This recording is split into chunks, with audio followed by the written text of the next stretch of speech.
Now, one of my favorite things is to bring you conversations that matter here on the Natalie Fort Show. And thank you for sticking with us throughout season 1, season 2, and now season 3 of the show, where we bring you nothing but conversations that matter. Now, tonight I'm very excited to be having a conversation, quite a special one, with a woman in STEM and technology who stands out. Now, first of all, did you know that as of 2022, women made up 28% of the tech industry's workforce, while only 15% of engineering jobs are held by women? So this makes STEM a field where women are most highly underrepresented. Now, research also shows that the tech industry makes it quite difficult for a woman to combine a career with motherhood. On tonight's episode of the Natalie Fort Show, I speak with a woman who has designed her career around her passion for education and STEM advocacy. Back in university, she founded Levers in Heels, a space for African women in STEM to connect and learn. She's also a mother of 2 boys and an engineer by profession. Larissa Akrofi, welcome to season 3 of the Natalie Fort Show. Thank you so much for having me, It's such a pleasure to have you. Thank you. Now, before we continue, I must say a big welcome and thank you to our students who are making up our audience for today. Welcome to the Natalie Fort Show. A special thank you to the companies that make this show possible. So, Larissa, it's time for us to get in with the conversation tonight. We always start this way on the Natalie Fort Show by asking, what's the state of Larissa's life right now as we speak? Thank you so much for having me, Natalie. I want to start by saying that I think it's really important that we have such occasions to embrace and really celebrate women, not just in technology, but for their societal and cultural achievements. So it's really important that we're doing this. Regards to my journey, it's a very interesting one. So I have always been inspired by my father, who was an engineer in the mining field. And back when we were kids, he would always buy us books related to science, physics, space. And so I always thought I was going to be an astronaut at some point. Oh, wow. Yeah. But yeah, I really took interest to science and mathematics. And it only made sense that I would pursue engineering at the university. Now, the mistake I made back then was I didn't fully understand, or I didn't have a good grasp of what the opportunities were in that particular field of engineering that I studied, so biomedical engineering. And I feel like that's a lot of struggle, these are some of the struggles that a lot of young people face today. And right now, I think young people are really lucky to have all the technology and resources available to inform them of what's out there in terms of career opportunities. So, I started my engineering degree and I realized very quickly that it was a male-dominated field. So you say that it was a problem you made by picking that? Yeah. How so? So, like I said, I didn't probably do my research when it came to the career part. I just knew that I had an interest for mathematics and it made sense for me to pursue engineering. And so I found myself in a biomedical engineering class, and we were I was one of 4 girls in a class of about 40 engineering students. Class of 140 students, 4 girls. Yes. So you can imagine how intimidating that was, yes, for us. And the other challenge was that we had very few role models to look up to. We had just 2 female lecturers at the time. One of them is Professor Elsie Kaufman, who is the quiz mistress of the National Science and Math Quiz. And she was very, very instrumental in shaping our careers. But yeah, it was very challenging at that point. And when I was just about graduating, that's when I decided to figure out what other women in the space were up to. And so that's how Levers in Heels was born. I started talking to some of the women in the tech space and engineering space just to find out or get a good sense of what they were up to professionally. And I came across one lady, Regina Honu, who is the CEO of Sorunko Academy.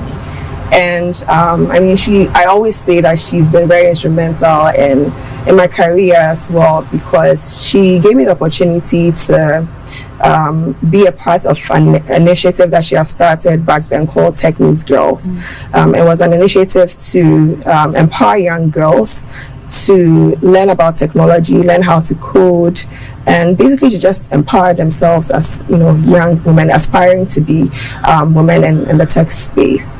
And so that really gave me the opportunity to speak to more women who were also as a part of this initiative. And it was a snowball effect. I realized very quickly that it started gaining some traction, because I would interview these women, publish it on my blog, and I mean, I had And you were calls. how old at the time?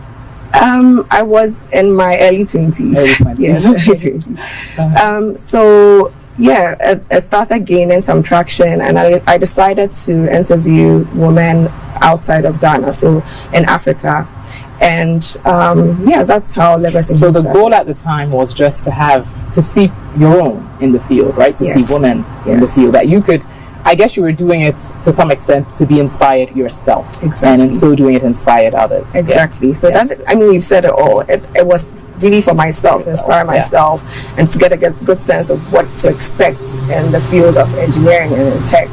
And I didn't realize that I was inspiring other young girls and women, and even the women that I was interviewing as well. I could see very early the impact that I was having on them, because we have the talent in Africa. We just need to unearth them and throw more light on them to serve as role models for a lot of these young girls and women. So in school, when you mentioned you were 4 females out of 140? 40 students. Yes. How were you feeling internally? I mean, when you would enter class and see all these guys, how did it actually make you feel? What was that like? I had very low confidence, and like I said, it was very intimidating. But the funny thing is, I didn't feel any sort of discrimination. The boys in the class were welcoming, they embraced us.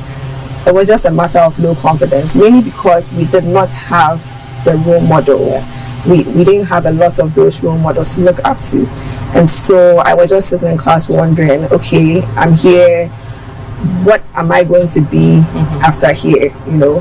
And I always say that it's very difficult to become something when you can't visualize it. And I think visibility is very important. That's a part of what Legacy in Heels is about. You say that you had low confidence, but I would imagine, given that you said when growing up you had your father who shared with you books for you, I guess that would also create some sort of confidence, because at a young age he showed you that it was possible. Tell me some more about your upbringing and where that low confidence stemmed from. I had a very good upbringing. I think, and I always say that I've been very privileged to have, you know, parents who have supported myself and my siblings with good education. I've also been very privileged in the sense that I understand that not every girl has the opportunity to have, you know, parents or a father who would push you into difficult or uncomfortable fields, and they would also motivate you and encourage you to make you believe that you can actually pursue those fields. So that's what I had in my father, and seeing him actually, you know, pursue engineering was also equally very inspiring for me. And I believed very young that I could, you know, achieve something and potentially in that field as well. How about your mother? Yeah, my mother too was also very instrumental. She was more of an encouraging type, and anytime you feel like giving up, she would encourage you not to give up and that sort of thing. So so the low confidence stemmed from being in the class and seeing so many male figures. So now in your life, what's the state of it like? What's Larissa's life looking like today?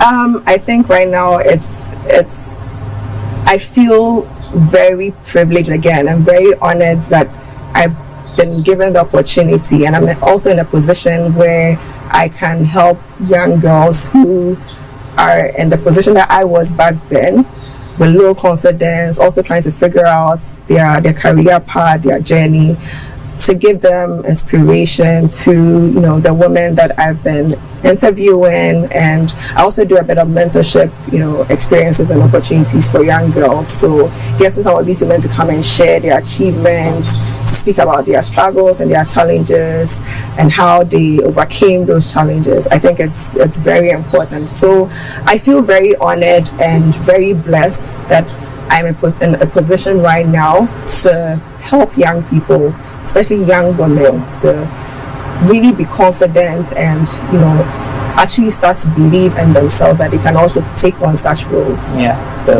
you're in a grateful place. Yes. Yes. So, having started Lovers in Heels and speaking to other women in the field, how did it change your path? You say that when you picked up the field of study, you noticed early on that you might have made a mistake, right? So how did these conversations shape your path and your professional path? Yeah, it wasn't necessarily that I thought I had made a mistake. I loved engineering. I loved being in the STEM field. The issue was that I didn't have a good sense of what my career path would look like. And so when I started Lovers in Heels and I started talking to all these women, it really inspired me. But I got to a point where I also took interest, organizing events and, mentorship experience. I started at the university organizing. This is the University of Ghana. University of Ghana, yes. So I started organizing workshops to help encourage young girls, young people to take on engineering fields, STEM fields. Yeah. And for me, organizing stuff really excited me, and then I also started to learn how to code myself. The code, okay. Yes, so that's how come I built my own website, the Lovers in Heels website, and gradually I started venturing into the tech space. I had a bit of a career in web development where I was helping startups with their business, developing web applications for them, and then also organizing workshops for entrepreneurs. So that's where my journey really began, with supporting entrepreneurs. And then I ventured into social enterprise, supporting social entrepreneurs with their businesses, and now I'm into education and skills development. So I believe that it wasn't a mistake. Everything that I learned back then, I always say that we learned engineering principles back in school, and I'm still applying them today. Yeah. So I didn't lose anything. And I always tell young people that the experiences that you go through are very important in shaping your career path. You have to be intentional about it, about what you want, which is a mistake that I made. Yeah.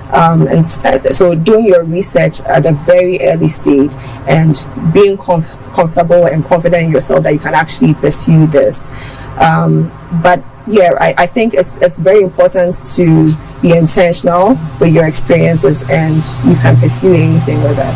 Yeah. So it shaped your own path. Exactly. And you found your own career path through it. Exactly. What would you say are the biggest misconceptions about women in tech and in STEM? Misconceptions. I think the biggest is that first of all, people think that tech is difficult. Is it? And well, everything is difficult. Everything has its challenges. When it comes to challenges, I feel like it's relative, and it depends on you, the individual. That's why I always say that you need to do your research in advance to really, understand what you're getting yourself into. And back to misconceptions again, I think people also assume that women in tech don't have a life. A life, yes. And by a life you mean like a social life, a domestic life, yeah. Domestic life. But we do have lives. Yeah, I mean, we have lives, and it's an interesting field to be in. It's not difficult. I feel like you can pursue anything if you put your mind to it. So yeah, that's the misconception. Those are the misconceptions. And what were the challenges? You say, what were your unique challenges that you faced along the journey? The gender stereotypes, biases. So back in university, like I said, people would question me, like, why am I studying engineering? Really? When I could be pursuing an arts course? And I have seen firsthand how young girls also get some of these remarks from even their teachers.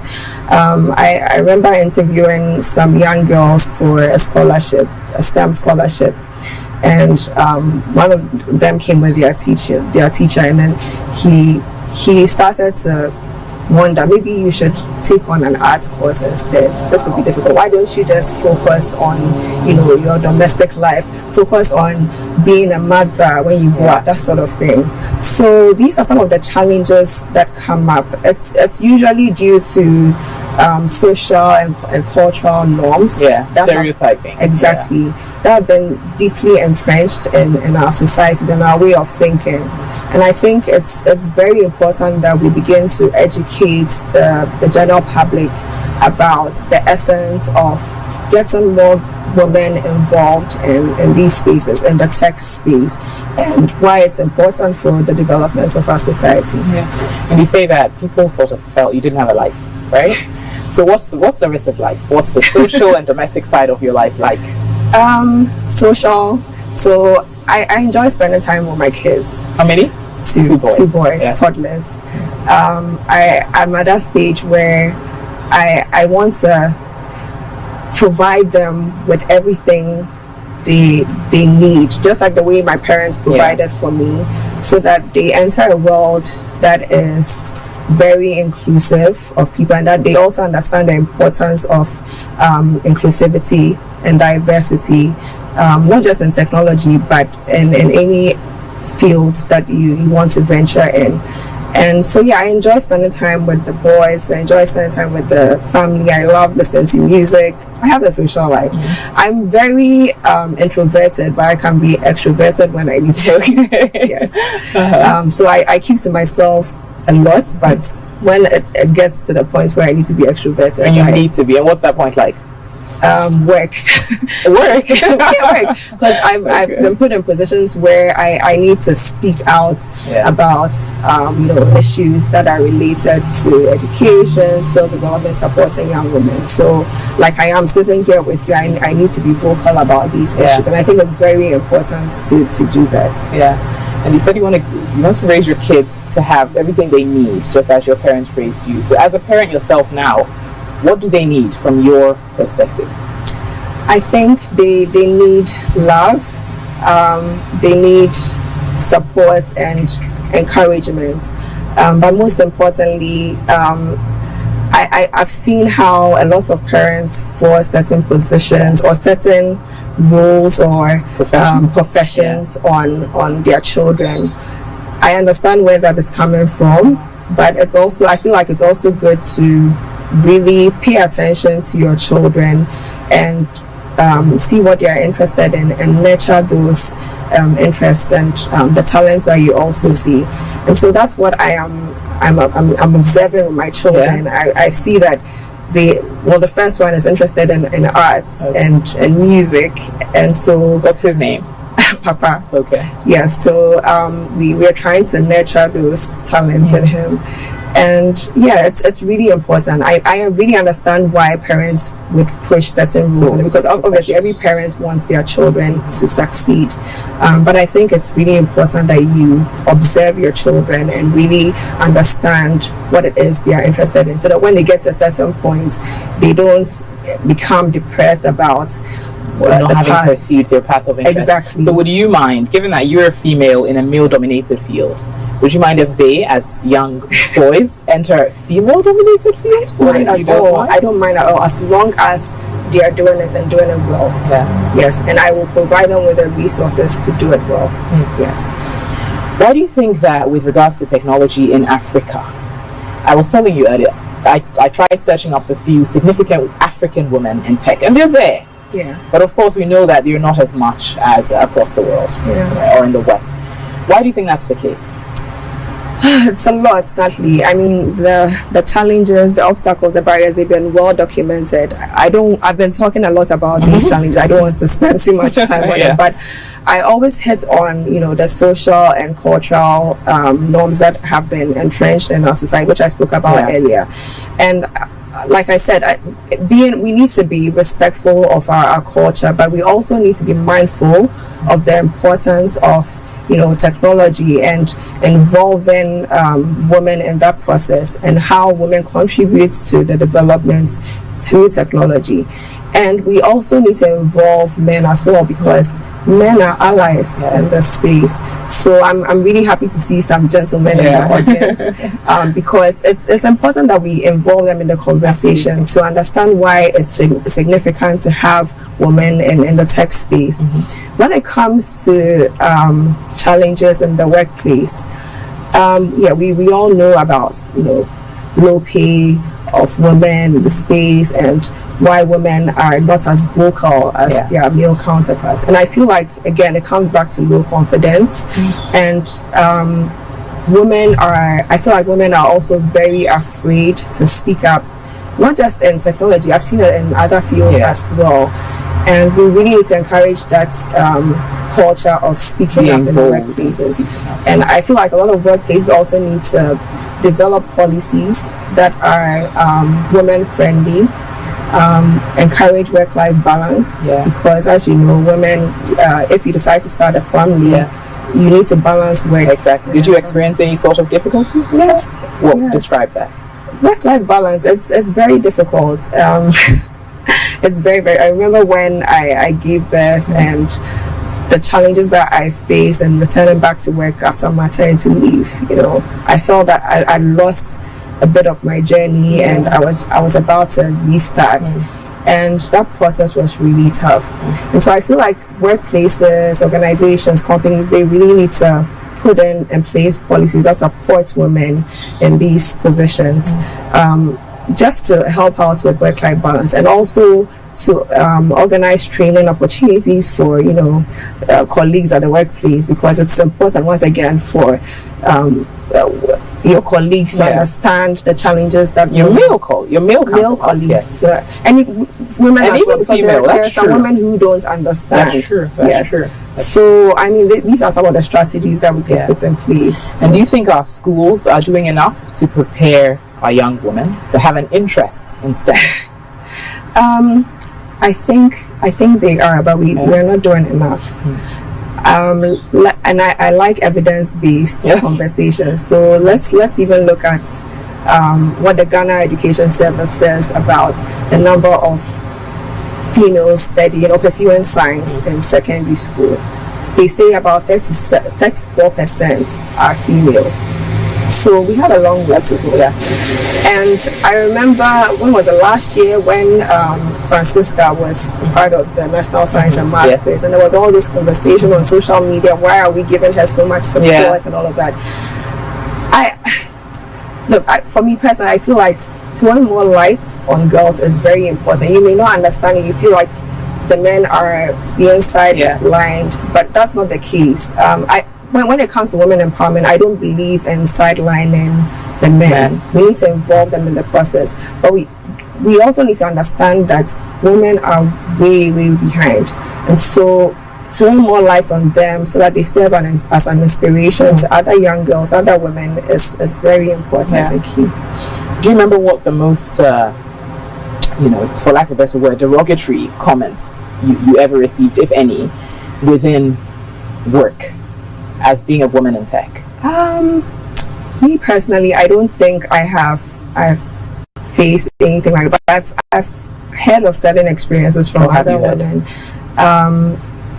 Like they would question their roles and their status at the workplace. Like, why are you even here? There are certain women who don't get promotions based on the fact that they are women. And they don't believe, like their male counterparts don't believe that they have the expertise or the competence to be in high leadership positions. And so sometimes it's not even what they say, it's how they make you feel in the workplace or wherever it is you're at. And from your experience and your conversations with others, is it for a fact that with regards to compensation, women do receive a lot lower, even between their male counterparts at the same level? It's a fact. I mean, it's something that is global, but it happens in Africa.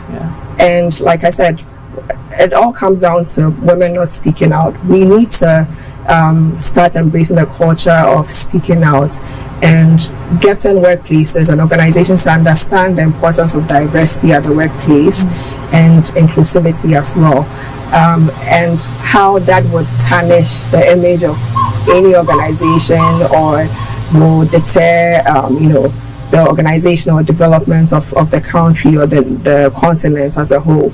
So it's very important that we get women to speak up a lot about these issues. So speaking, it's being vocal, being vocal, right? Yes. Yeah, exactly.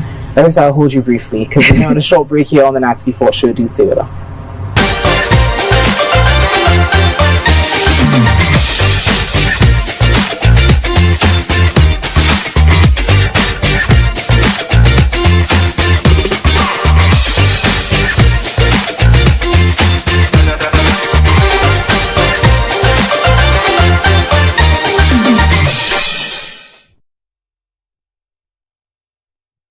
Dogs are wise.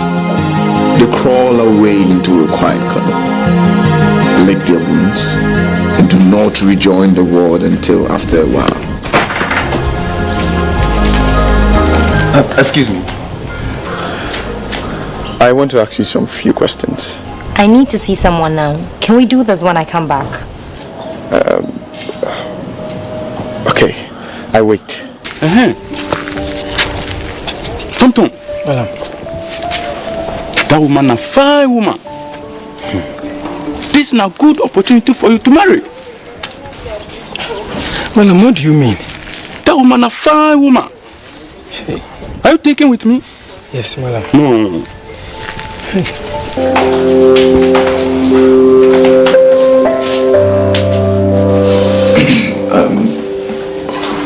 What is the scope and who is involved?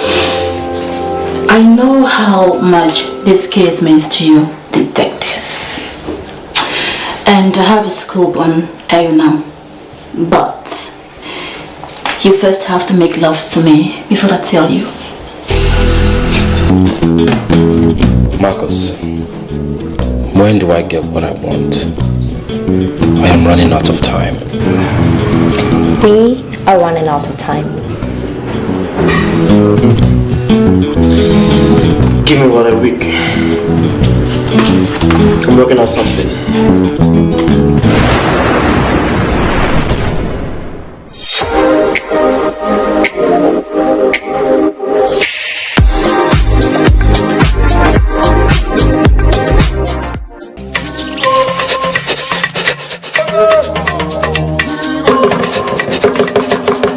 Is it just me, or do you sometimes get the feeling like your inside doesn't match your outside?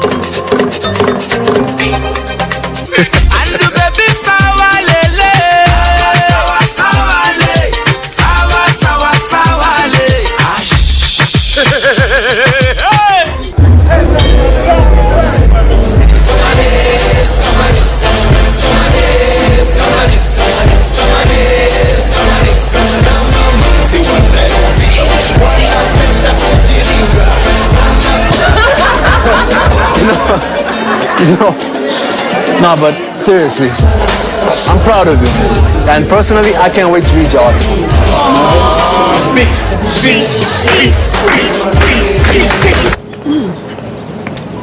You're telling him my daddy? It's a very beautiful place. Thanks, Mom. So where is Dad? You said you had a surprise. No, but I want to tell you and Dad together. He said he would make it, but you never know. Especially at this time of the year, with exams coming up and all. You know your dad, huh?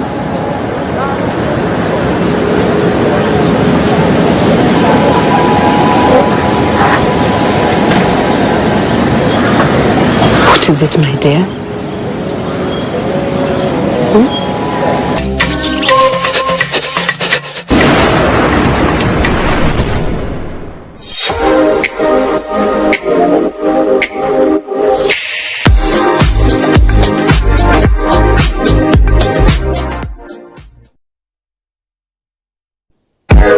Check this. A new TV show is coming to release all your stress with massive laughter, rib-cracking jokes, and unforgettable humor. Coming soon on your favorite channel, GH1 is Comedy Express TV show, a half-hour stand-up comedy experience. Brace yourself to enjoy wild jokes from the finest of Ghana comedians such as Lexi, Ramsey, Potogo, DKB, Obi, etc. Comedy Express premieres on GH1. Make a date. You will laugh. Sponsored by Givers Herbal.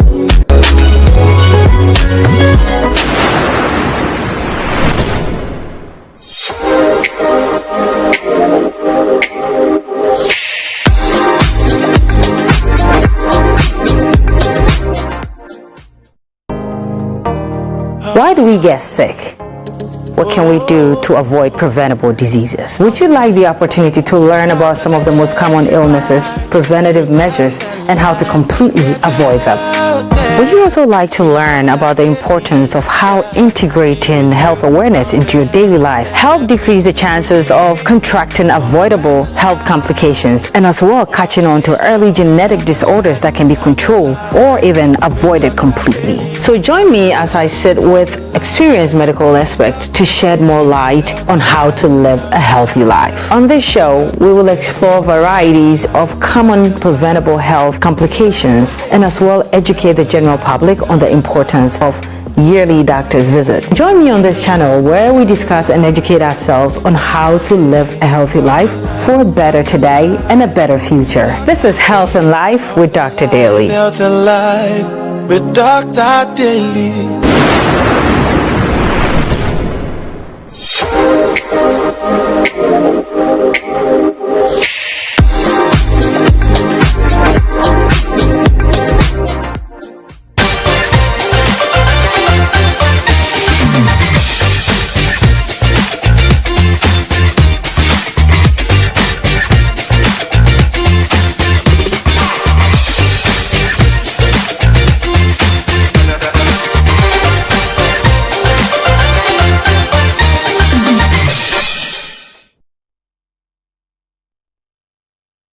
Welcome back to the NATALIE Fort Show. Now, Larissa, you were talking about the fact that it's important for women in these tech and STEM spaces to speak, right?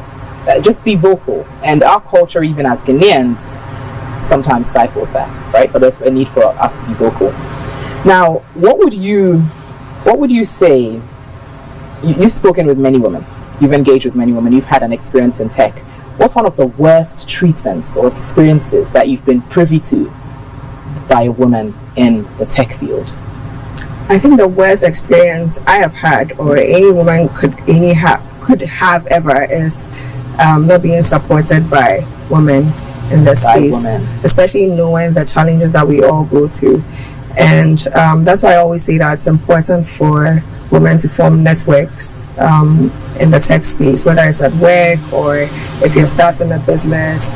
I was on a panel earlier on talking about failure and how there are no safe spaces to discuss failure. And so I think it's very important for women to have such safe spaces where they can come together and discuss their failures, their successes, and just to embrace each other and support each other. And so for me, the worst thing that any woman can do is not to support a fellow woman. Yeah.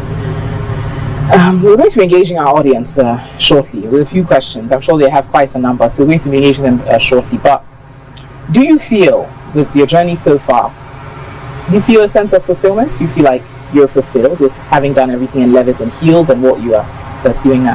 I think I'm getting there. On a scale of 1 to 10, where are you? I don't want to give. You don't want to? Okay. Yeah, but I feel like I'm getting there. For me, I'm like I said, I feel very blessed and very honored that I'm in a position to help young people, and it's a journey for me. And so let's see what happens in the future. Yeah. Okay. Wow, I love the audience. So we're going to. I'm sure a number of you have some questions. Having listened to Larissa's story and to the gender stereotyping with women in tech. So who wants to go ahead with the first question? Larissa, help me choose. Okay, help me choose. Okay, so ladies first. Ladies first. Okay, wonderful. Yes. I'm Esther. Please, listening to you, one thing I noticed is that you were speaking about challenges. So is there any point in time you felt like giving up with this career? That's my question. That's a good question. Very good question. Esther, thank you so much. There have been many times when I felt like giving up, and I think it's very important to have a support unit, whether it's your family, your friends, other women, fellow women in the space that you're in, to keep uplifting you and encouraging you through the process. I wouldn't have been able to do that without my support system, my support unit. So please get a support system for yourself, just in case you ever feel like giving up. But also keep in mind that you can always achieve something if you put your mind to it and your heart to it as well. Yeah. So we'll pick the next question. But who's your support system? My family, my husband, my children, they are all go mommy. So I always have that. There have been many times when I felt like giving up, but it's really important to have that support system. Perfect, thank you. Yes. Thank you very much. Listening to you, you made quite mention of low confidence in women in the tech industry. I'm asking, what are the ways in which they can personally overcome this self-confidence in case they're not able to get support system from family like you and friends and other colleagues? How can they personally overcome that? Thank you very much. So a lot of this low confidence stems from imposter syndrome. I don't know if you've heard of that. Sometimes you're actually skilled or competent to do certain things, but you don't believe you can actually do it. And sometimes you need certain people around you to guide you through the process and guide you through your thinking. And it's all about mindset shifts as well. So again, you need people to be around you. Networking really helps a lot. It goes a long way to supporting you because you're exposed to other people in similar positions, and they also share some of the ways they overcame those challenges, especially when it comes to low confidence. And so do a lot of networking, and then do a lot of reading as well. Reading really has a way of making you more confident, because if you go around without knowing anything, the confidence is just not there. But when you back it up by reading and actually having knowledge of what you're supposed to be doing, the confidence is there. Yeah. So getting more knowledge, basically. Yes. I think what he was saying was that the motivation may not always be external. Exactly. So the intrinsic motivation is to build more confidence, right? Exactly. And to build more knowledge. Yes, your name and question. Okay, I'm Kezia. This is my question. I believe women are very emotional when it gets to a certain point in time. So I want to ask, how can we help women who are being abused physically and emotionally, whereby a mother would tell her female daughter that I regret giving birth to you? How do we help these children who have this dream to be a pilot, to be an engineer? How do we help them to, from this abusive? Wow, that's a powerful question. Yeah, that's a powerful question, and it's a very important question as well. I think we have a lot of public awareness and education to do in our societies when it comes to such issues, and that's why I was going back to talking about how we need to do more awareness on the importance of involving girls from a very young age in education, because a lot of the times, and we all know this, like certain parents would prefer that their female children will stay at home and help out with chores, and then they send their male children to school to pursue education and all of that. So it starts from a very young age. We need to do a lot of awareness in our communities with our parents, teachers, to get them to understand the essence and importance of involving young girls in education. And when it comes to sexual harassment issues, abuse, a lot of young people don't even know about their rights. So again, it comes back to education. We need to educate a lot of young people about what you should do if you're in a situation of sexual harassment, for example.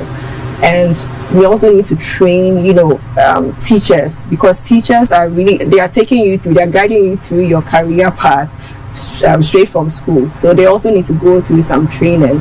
And so I think I would urge, you know, the not to sound political, but I would urge the government to take on, you know, teacher training at that level, to help teachers to engage with their students on such issues and to find a way around it, because it's an issue in a lot of our schools. And I think we need to encourage each other to work on that. Thank you so much. I will take the final question. My name is Gina, and there's this perception I've been hearing that for you to study technology, or let's say engineering, you should be a rich man's son or daughter. Yes, it's a perception going around. And on hearing these things, maybe if you come from a poor background, you feel that even if you are able to study the course, after graduating, your dreams of becoming an engineer person or a person from the technology field, your dreams are going to shatter since you wouldn't have any support. So how true is this? Okay. Does it entail a lot of money to pursue that course, or it's for both the rich and poor? I think STEM is for everyone, regardless of whether you're rich or you don't have enough resources. For everyone, it's what you make out of that experience for yourself. And that's why I was saying that you need to be very intentional about your career path. So if you decide that you want to study engineering in school, you need to decide what you want to pursue after your degree at the university, your engineering degree at the university. So you need to do research on what the opportunities are. And so that perception you have that engineering is for only rich people, and when you actually get to the point where you're starting a career, you can't make the switch. You understand, you get that exposure from these opportunities, internship opportunities, networking. So you need to, while you're in school, you need to really involve yourself in with the people who are actually in the field, and understand and get a sense of what it's like to be an engineer and how they got there. And I mean, I would gladly tell you how I got there, and I'm sure other people would gladly tell you about their journey and encourage you as well. And so it's not something for the rich or for another group of people. No, it's for everyone. Yeah. Thank you all so much. Brilliant questions. You know, I think our audience asked wonderful questions, but the last question was particularly interesting. Is it for the rich or the poor? Because just briefly, and I don't want to pick your thoughts on this, we've got people in the rural communities, I mean rural, yeah, who laptops, phones, I mean, they haven't even seen them before. Yes. But really deep down in a young woman, in a young girl or a boy's heart, they may feel like they have an interest in this, even though they don't have the tools. Exactly. What about them? Exactly. What do we do to draw them in? So I think on occasions like this, when we talk about equality and equity, we sometimes even confuse the two. So equality, for example, is providing people with resources or equal opportunities regardless of their circumstances or individual needs. But equity, on the other hand, is providing them with opportunities based on their circumstances. And so when it comes to giving people access, I feel like a lot needs to be done to help those people. We're talking about girls, we're talking about people in the minority groups, you know, giving them access so that they have the resources to venture into this space. So if you're an organization that has interest in supporting young girls to pursue technology, you're actually helping the process. You're actually, you know, encouraging more girls to get into the tech space. So I encourage a lot of you people to also start your own, you know, I don't know, experiences, or mentorship experiences to encourage more young people to venture into these spaces. It doesn't have to be necessarily technology; it could be something else. But do your part to, you know, help the next generation coming on board. And get into the rural community. Exactly. Great points. Thank you. Thank you so much, Larissa, and thank you, all of you, for your contribution. Now we've got a fantastic segment next, so try and whip our audience into that as well. Okay. Please stay with us here on the NATALIE Fort Show.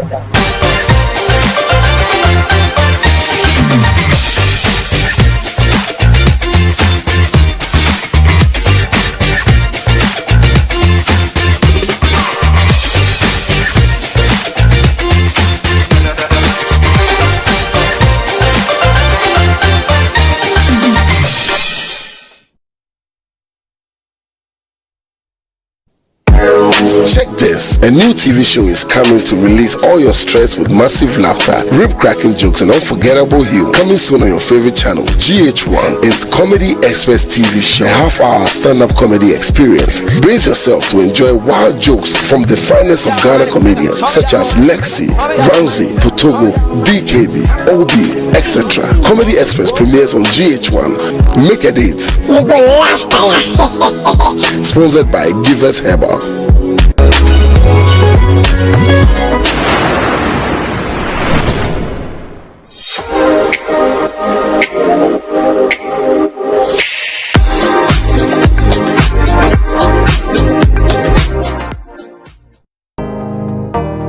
Why do we get sick? What can we do to avoid preventable diseases? Would you like the opportunity to learn about some of the most common illnesses, preventative measures, and how to completely avoid them? Would you also like to learn about the importance of how integrating health awareness into your daily life help decrease the chances of contracting avoidable health complications and as well catching on to early genetic disorders that can be controlled or even avoided completely? So join me as I sit with experienced medical experts to shed more light on how to live a healthy life. On this show, we will explore varieties of common preventable health complications and as well educate the general public on the importance of yearly doctor's visit. Join me on this channel where we discuss and educate ourselves on how to live a healthy life for a better today and a better future. This is Health and Life with Dr. Daly. Health and Life with Dr. Daly.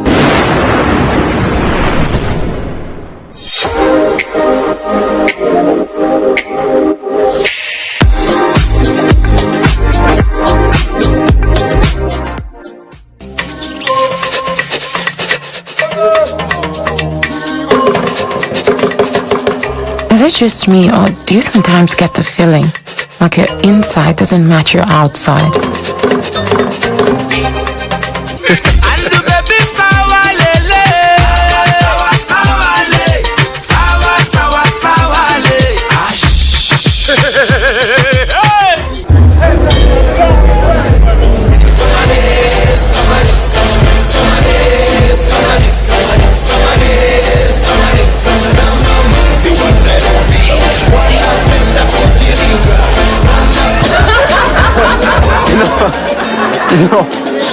No, but seriously, I'm proud of you.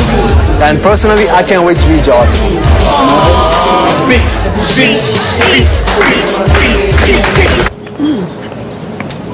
You're telling him Maridadi?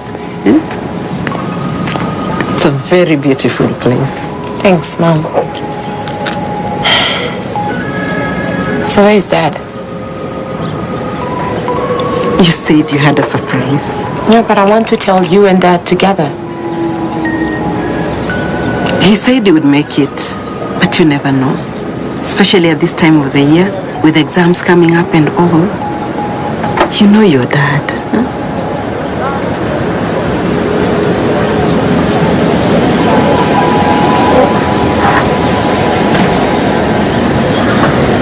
What is it, my dear?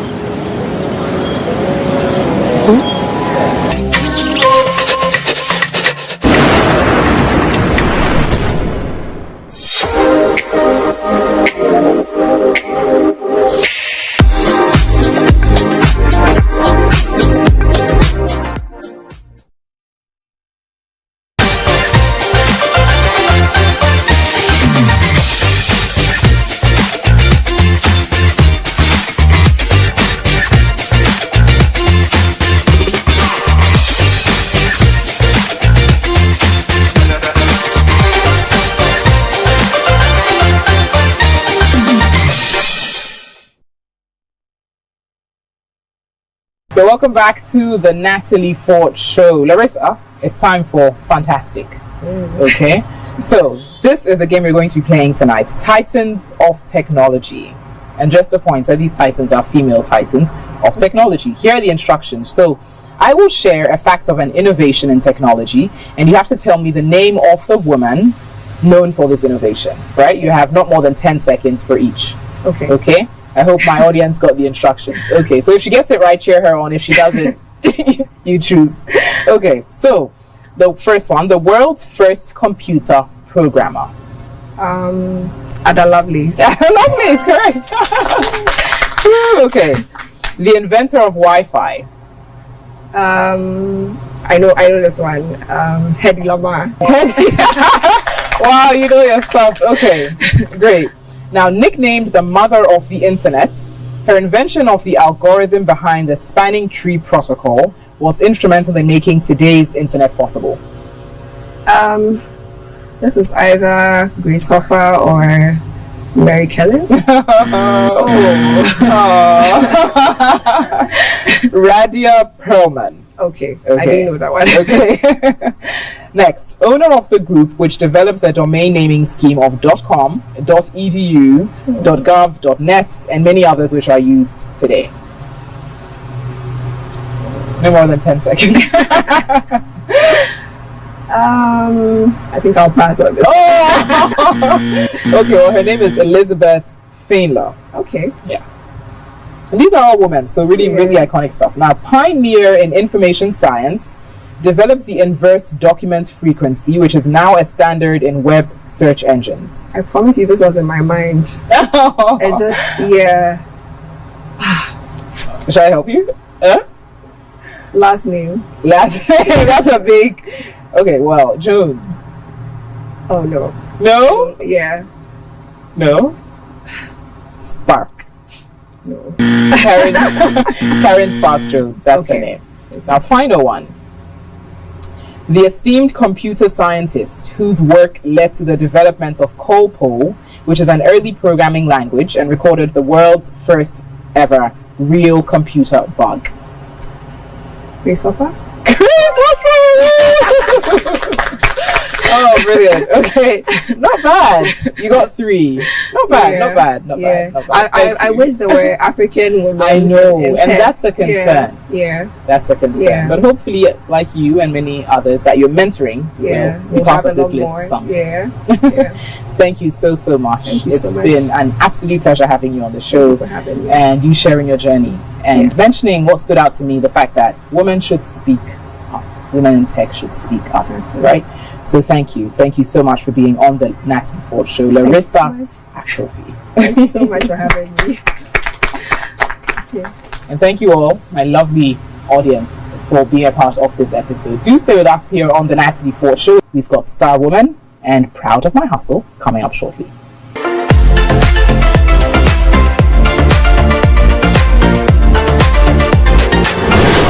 Bidian kasa di Joyce Koko. But so babu so kan oba ya no bia de frame me. Biton ties wa so kan at the same time sign organizer. Me so ra pa me denya me ase. Me bo mpa so de nkwane an den de ache me. After that no na my me small exercise bi. Me wi aden me cop me juma so. Me dra juma ma me se me ho. Ma ba juma ntimi ente se me se me ho. Na yekoye juma so na ye hwedi nyame at the end of the day no. Odi be my organizer nyame juma kasa me baker. Na 2015 3 January na me confirm na otontais wa so kan nti before be film na odi me e call share na dwuma mu that time na ne brothers me no na wo so film no na osan ye organizer na ne nkora na ye nti me koye no me kokuso adwuma ne mu but nkola no omo abrabo bi ni mani anso so me decide say omo ya mehwe adwuma no de we omo si fix tie ye press ye neck ye pompe ye di sheka na se nti e ba san kora na ye rough time omo pe na omo ba adwuma na de no den me working on you out ana me am se me ye adwuma no eno ne ma me ba be ye organizer now de make us nyame mama feel so super because na me ferry say me se me e ba se me ya na me ferry because baby am on e kwan to be we say we fix it na we strike boat no na we be tire no we yi camera no de na my so embarrassed so me am just say e ho no ka me jai then bibi push me say min koso ye na wonim say nyame betia nam so ma bibi every mwaba e surprise won because who say adwuma e mema adwuma e na adwuma we na edin obetimi e pra wo mu obebre wo joint obefeel pains na ade but omo ho na ye omo wanwa obi kura timi adwuma no aka cho sister me pa cho ma min video kakra bi ebi timi be video no da send wo mo yire no de omo WhatsApp na say hede America because omo wanwa so oba timi e na oba na me sha otai na me hwe de wo ye adwuma no me focus ye adwuma no wie ni shema wi a ma timi sika na the future kakra me ba ma me nuanom ba ni titru na omo kono omo ye young like me na omo kono every mo de odi be show trimu se obeye bia no onyankopon be boa wo ama wo timi aye so wo jankola we tia wo timi de supporting kola no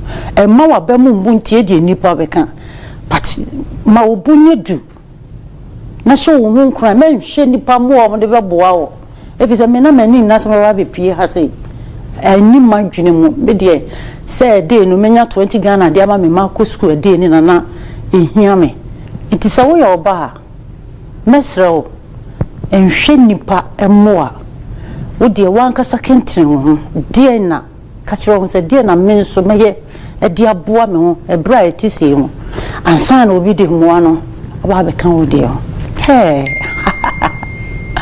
emi to ne gati ngwan ngati ngwan me pe kutuju no driver no yes emi akwa bi yes de ma me ni jini se me mbu me ho abomfia de ba me ni jini se onyame ama me so me kanipa ho isan se na me fu se me nko ame ne mobrofo o wia se me fa me tia e na asem no so to me no na me hwehwe oboafo na me nya bi tina me fu se mi bia ba wie ya ama me paso nyame na msa die we so na ama asem so be kanipa ho eno ni ade ade bia ma ni ji ho.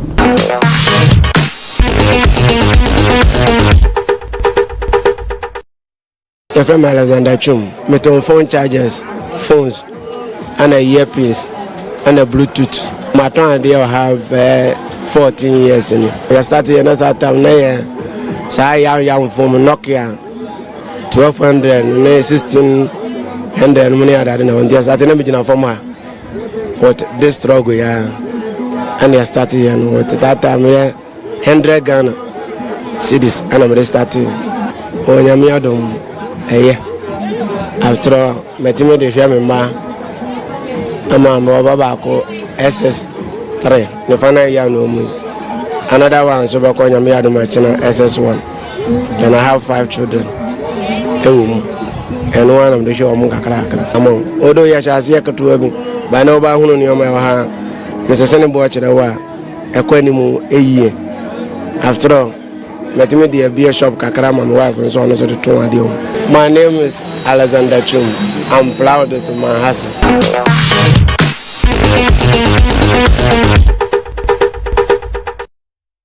Thank you so much for watching the Natalie Fort Show, where we have conversations that matter. Have a wonderful evening.